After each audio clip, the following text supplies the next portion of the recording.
नमस्कार, मैं हूं नीलू। तो अमेरिका ईरान के युद्ध की आशंका को देखते हुए इस बीच एक खबर आ रही है कि नेतन्याहू अमेरिका जा सकते हैं। अब इस बात में कितनी सच्चाई है, और एक और बात निकलकर सामने आ रही है कि पुतिन ने अमेरिका को कुछ नसीहत दी है। वो नसीहत क्या है, बातचीत करने के लिए मयंक मेरे साथ जुड़ गए हैं। मयंक, दो खबरें प्रमुखता से इस वक्त है। पहला कि नेतन्याहू हो सकता है अमेरिका दौरे पर जाए। अमेरिका दौरे पर अगर नेतन्याहू जाते हैं तो उसके क्या मायने हैं, और दूसरा, पुतिन ने किस तरह से अमेरिका को सलाह दी है, क्या है वो सलाह, वो भी जरा बताइए। देखिए, ये तय है कि नेतन्याहू अमेरिका जा रहे हैं यात्रा पे, और तारीख तय नहीं है। हाँ, तारीख तय नहीं है, लेकिन वो जा रहे हैं, ये तय हो गया है। वो गाजा पे बात करेंगे, ईरान पे बात करेंगे, लेबनान पे बात करेंगे, सीरिया में बात करेंगे। लेकिन जो इंटरनेशनल मीडिया में चर्चाएं हैं, जिसकी और जो एक्सपर्ट मान रहे हैं कि नेतन्याहू की इस अमेरिका यात्रा की जो सबसे बड़ी वजह है, वो सबसे बड़ी वजह है रूस और ईरान की दोस्ती।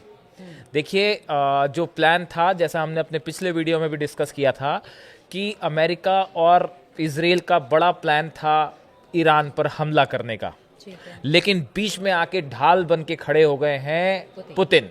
ईरान की ढाल बन के खड़े हैं पुतिन। और अब जो नई चीज आई है, रूस की तरफ से 5, आपने नसीहत कहा, मैं तो सीधा वार्निंग कह रहा हूं कि 5 वार्निंग अमेरिका को दी गई है रूस की तरफ से। अब ये वार्निंग क्या है, इस बात को समझिए। रूस ने कहा है कि किसी भी तरह का मिलिट्री एक्शन ईरान पर बर्दाश्त नहीं किया जाएगा। बात नंबर 1।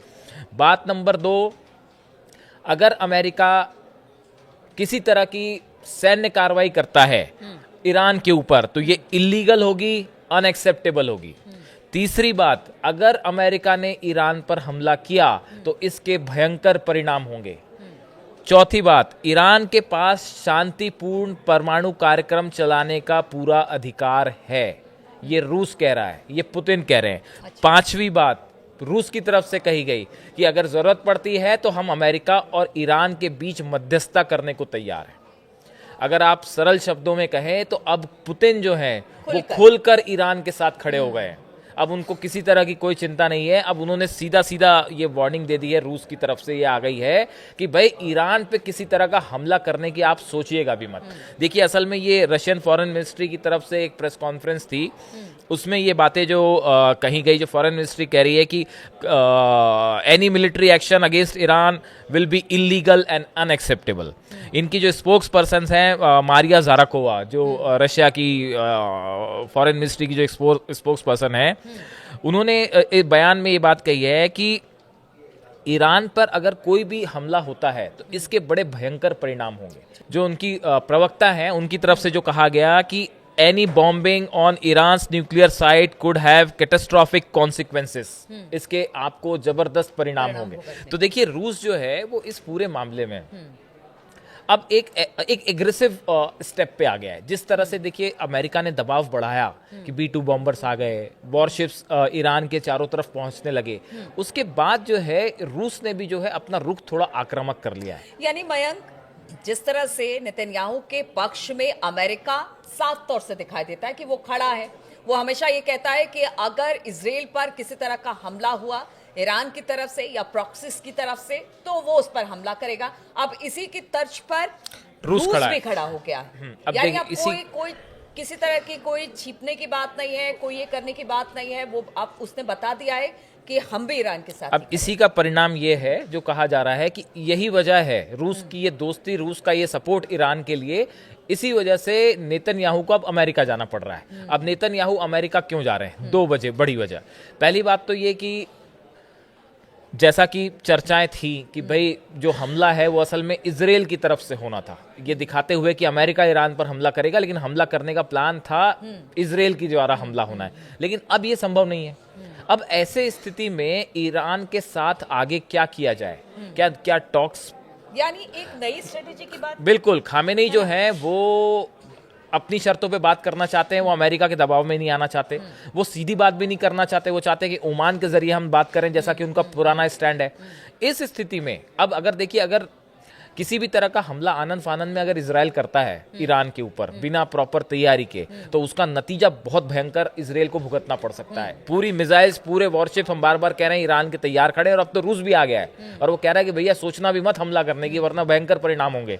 तो ये इजराइल के लिए एक बड़ी चुनौती और खतरा पैदा हो गया है। ऐसी स्थिति में अब ईरान को लेके आगे क्या रणनीति बनानी है, इस पे विचार करने के लिए नेतन्याहू जो है वो अमेरिका जा रहे हैं। ट्रंप से मुलाकात होगी और संभवतः वहां पे आगे की रणनीति, अब वो क्या बातचीत की तरफ आगे बढ़ते हैं, क्या अमेरिका ईरान का बात मान लेता है कि बीच में किसी ओमान के जरिए ऐसे संकेत आने लग गए हैं कि शायद अमेरिका इस बात के लिए राजी हो जाए, खामेनी की बात मान ले कि भाई हम मध्यस्थ के जरिए बात करने को तैयार हो जाए। एक बात तो ये। दूसरी बात, गाजा का क्या करना है अब। गाजा में जो हमले इजराइल कर रहा है, ये ट्रंप की जो बड़ी प्लानिंग थी कि भाई हम यहाँ से फिलिस्तीनियों को हट जाना चाहिए।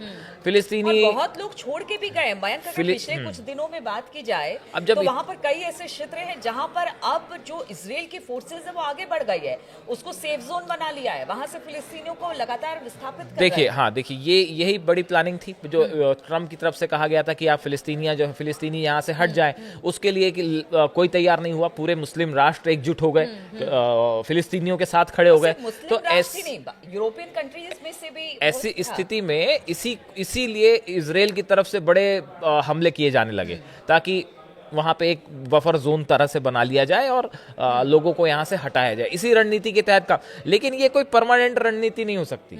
अगर इजराइल ये चाहे कि बस यही स्थिति हमेशा के लिए चलती रहे तो ऐसा नहीं हो सकता। तो अब आगे गजा को लेकर क्या करना है? क्या मुस्लिम देशों को अमेरिका अपने फेवर में लाने की कोशिश करेगा, या गजा को लेकर क्या रणनीति बनानी है, ये चर्चा करने के लिए ही नेतन्याहू जो है वो अमेरिका की यात्रा पे जा रहे हैं। अब यहाँ पे इस यात्रा के बाद, इस मुलाकात के बाद दो चीजें तय होंगी।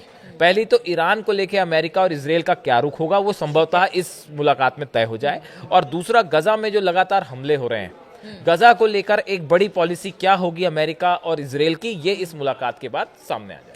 ठीक है, तो अब देखिए नेतन्याहू जिस तरह से अमेरिका के दौरे पर जाने वाले हैं, एक स्ट्रेटेजी प्लान करने की कोशिश की जा रही है, खास तौर पर गजा को लेकर और ईरान को लेकर।